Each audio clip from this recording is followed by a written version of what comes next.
Hello mga katiya! Ayan, dahil nandito na rin lang tayo sa Taichung City, samahan niyo ho kami na pasyalan nga ang Cherry Blossom at ang Flower Farm.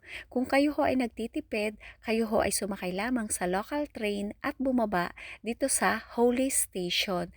Dahil ito nga ho yung istasyon na pinakamalapit ang Cherry Blossom at ang Flower Farm na ating pupuntahan.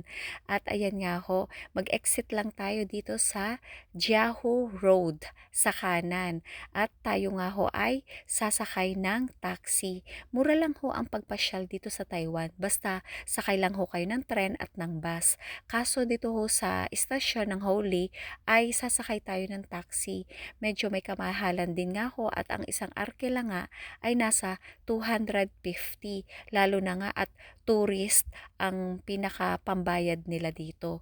Ayan nga ho, hindi naman ho kalayuan at ayan nga, nandito na tayo sa may Cherry Blossom Park. Marami pa rin hong ibang cherry blossom dito pero ito nga lang ho yung pinakamalapit.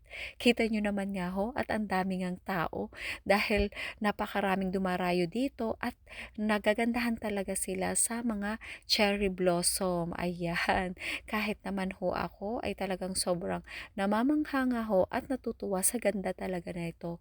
Nakakita na rin nga ho ako nito dati pero sa Taipei ho yun. At hindi naman nga ho ako palaging nakakakita nito.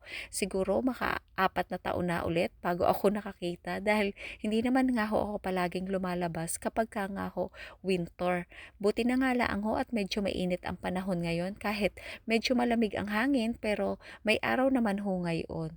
Kita nyo talaga, sobrang ganda niya talaga oh. At ayan nga ho, dito naman sa tabing kalsada, meron kayong mabibiling mga pagkain kaya hindi na ho kayo magugutom. At meron din nga ho dito mga pang souvenir din gaya nito nga mga sombrero. At maraming salamat po sa patuloy na pagsuporta at sa panonood.